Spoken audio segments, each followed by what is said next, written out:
And I want to say, or at least refer to the ideologies that dominate teacher training and unions. Melissa, I can already see you nodding and looking into the middle distance. So would you like to take it? What's happening? What effect are they having? And just give us a sense of what's going on out there. Ideologies, where do we begin? They're permeating absolutely every part of our education system at the moment, to the detriment of the students, obviously, the children that we're aiming to equip as best as possible with skills needed that enable them to flourish throughout their life. The ideologies range from a whole host of things. We've moved from a knowledge-rich education system to a competencies, feelings, feel-good, child-centred. Child will construct their own knowledge.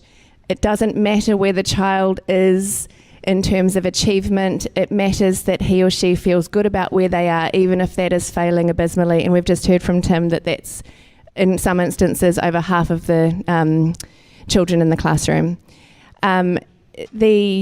We've got culturally relative views on things like literacy, and this is something that I've written a lot about because I see the damage that it's doing to children that we're ostensibly aiming to help.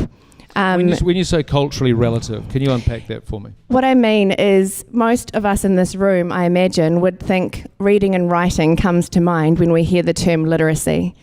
We are now reading documents saying that literacy includes dance, it includes bridal henna, it includes reading the environment, it includes reading carvings, all in the name, I imagine, of inclusion. But what I see when you look at the role that literacy plays in terms of reading and writing and having really good reading and writing skills, and the skills and opportunities and doors that those sorts of things open, it's not inclusive at all. In fact, taking this culturally relative approach to literacy is closing doors for far too many children. So I could actually talk for the entire evening about the ideologies that we have going at the moment in our classrooms, but I won't. But they're doing enormous damage. We need to get back to knowledge, back to teaching, back to being clear about what we're meaning when we're trying to equip children with the best education possible. Mm-hmm. And Steph, when you because you've actually been at the coalface, you've been a teacher. Just tell us how those ideologies play out in the classroom, if you can. Well, I might try and start somewhere big and go somewhere small, if that's okay.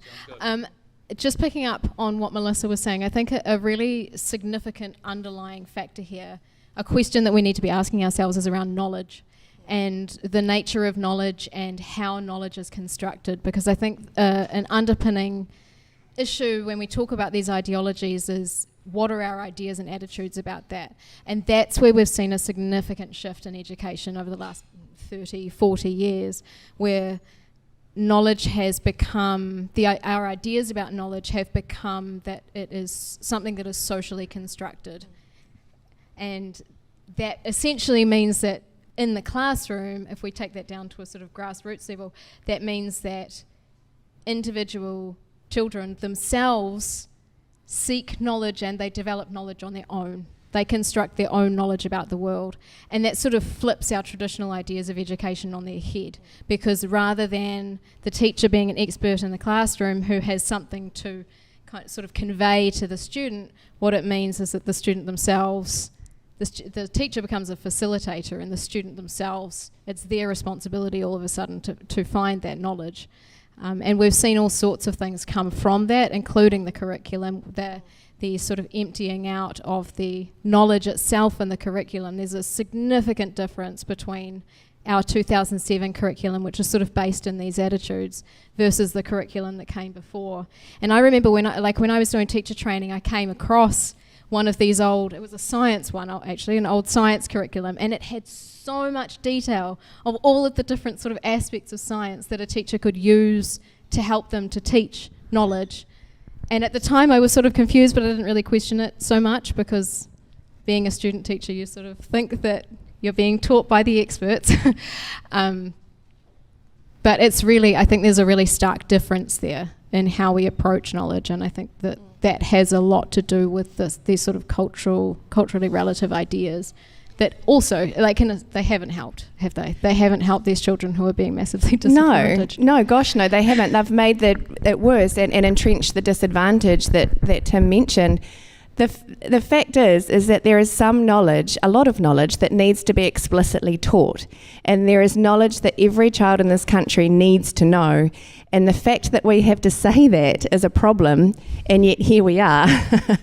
There is socio-cultural knowledge that children will pick up, but there is academic knowledge that children need. You are not going to learn to read by surrounding yourself with books. You are not going to learn about quantum physics by hanging out in a physics department. You need to be explicitly taught these things, and the focus is too much on socio-cultural knowledge, too much on child-led learning, too much on children constructing their own knowledge and experience, where teachers are almost dismissed and seen as a problem. That's something that I wanted to ask Marianne about, is the erosion of the standing and mana of teaching by this theory. Is that seems like a natural conclusion? Yeah. One of the things that I kept coming across, starting from, just kind of a base level understanding of education, I kept hearing the phrase, teachers aren't valued enough.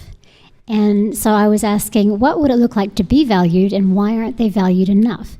And I think some of our conversations around the view of who a teacher is and what they do, if there isn't actual knowledge that they have that they can relay to the students, but instead they're just there to help the student discover what's already inside them, well, you're not going to value that person as much as somebody who holds knowledge, understands how it should be layered, and can connect it to the subjects that those students might actually want to learn more about.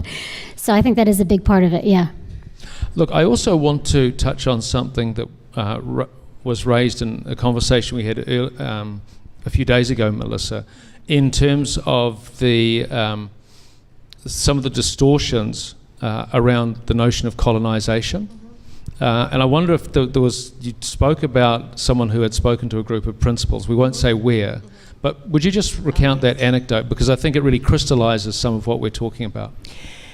Yeah, it does. And being in education for a bit of time now, I didn't think that there were still things that could shock me, and yet I was shocked by this statement. I had a group of principals contact me because they had received some PLD, where the facilitator of that professional learning and development had said that if one of their schools were to show them a successful Māori student, that facilitator would show them a colonised, assimilated Māori student. So the implication, of course, is that, a very clear message there, is that if a Māori student is doing well in school, like plenty do, we don't hear that, but plenty do, they have sort of sold themselves out, if you like, to this colonised colonising system. So that's the sort of stuff that we're up against at the moment in this country, and it just needs to change. And you're Māori yourself. What's your response to something like that? I mean, does it make your blood boil? It makes my blood boil. In the interests of maintaining, dignity and decorum, I won't tell you what I really think. I'll say it politely. It does. It makes my blood boil because of the perception around that our Māori students are then, I guess, viewed through that lens of failure. Some of the documents that come out of the Ministry of Education have labelled Māori priority learners alongside Pacifica and special needs. Now, special needs, children or students with special needs obviously have a very particular situation, but putting that label, Māori, Pacific and special needs students as priority learners, is the phrase, anticipates struggle rather than success in their academic trajectories, and it insinuates that being Māori is some kind of handicap. Now, when you link some of that to teacher expectations, we know that the research around teacher expectations is clear. The higher the teacher, expects you to do, often the better you do, and the reverse is true. That's reckless, and it's wrong, and it needs to change again.